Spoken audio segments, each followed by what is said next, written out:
Daily taste the daily. Urea దొరకట్లేదు. రాత్రంతా వేచి ఉన్నా, పగలంతా బారులు తీరినా ఒక్క బస్తా కూడా పుట్టడం లేదు.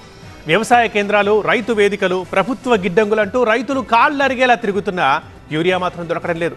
దీనికి కారణం కేంద్ర ప్రభుత్వమే అంటూ రాష్ట్ర పెద్దలు విమర్శిస్తున్నా, రాష్ట్ర ప్రభుత్వమే అని బీజేపీ నేతలు కౌంటర్లు వేస్తున్నా రైతు మాత్రం తీవ్ర ఇబ్బందులు పడుతున్నాడు.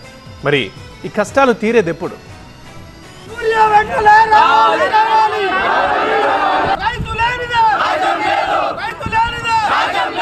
తెలంగాణలో యూరియా కొరత రైతుల్ని ఆవేదనకు గురి చేస్తోంది. ఓవైపు రైతులు నాట్లు వేసి పంట దిగుబడి పెరిగేందుకు యూరియా కోసం పడిగాపులు కాస్తున్నారు. మరోవైపు షాపుల్లో ఎరువులే కరువయ్యాయి. తెలంగాణ కాంగ్రెస్ ప్రభుత్వం, అటు కేంద్ర ప్రభుత్వం రైతులకు కావాల్సినంత యూరియాను ఎందుకు ఇవ్వలేకపోతున్నాయి?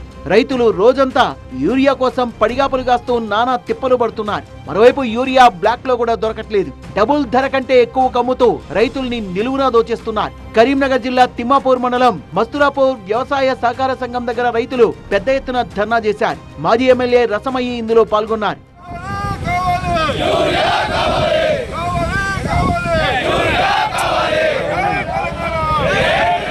వరంగల్ జిల్లా ఖానాపురం మండలంలో తీవ్ర ఉద్రిక్తత నెలకొంది.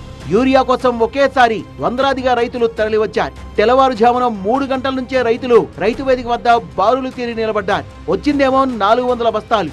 రైతులు 100 మంది రావడంతో ఉద్రిక్త పరిస్థితులు కనిపించాయి.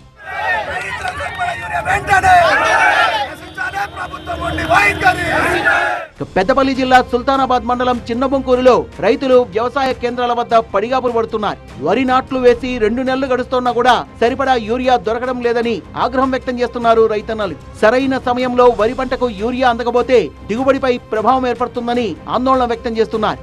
సిద్దిపేట జిల్లా దుబాకలో ప్రధాన రహదారిపై బైఠాయించి నిరసన తెలిపిన రైతులు ప్రభుత్వం వెంటనే యూరియా సరఫరా పెంచాలని డిమాండ్ చేశారు. రోజు 4 గంటలు 5 గంటలకు వచ్చి లైన్లో నిలబడి మరిపోవడం జరుగుతుంది.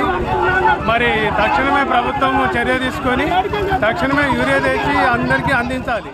సిద్దిపేట జిల్లాలోనే పాలమాకుల గ్రామం వ్యవసాయ కేంద్రం దగ్గర రైతులు రోజంతా పడిగాపులు కాసినా కనీసం షట్టర్ కూడా ఓపెన్ కాలేదు. యూరియా నో స్టాక్ బోర్డుతో వారంతా ఎంతో ఆవేదన చెందుతున్నారు. ఎన్ని ఎకరాలు ఉన్నా రైతు సంబంధం లేదు. ఒకసారి లైన్లు నిలబడారంటే 2 బ్యాగులు మాత్రం ఇస్తారు.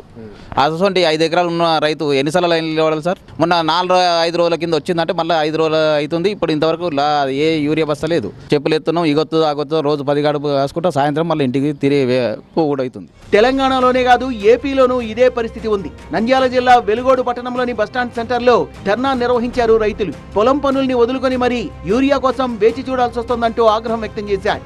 యూరియా లేకపోతే పంటలు సరిగా పండవు. దీనికి ప్రత్యామ్నాయం లేదు. ప్రత్యామ్నాయ ఎరువుల గురించి పరిశోధనలు జరుగుతున్నాయి. అయితే ఇప్పటికీ సమర్థవంతమైన పరిష్కారం దొరకలేదు. ప్రభుత్వాలు తమ రాజకీయ పంతాలను పక్కన పెట్టి రైతుల సంక్షేమమే ధ్యేయంగా ముందుకు అడుగులు వేయాలని కోరుతున్నారు.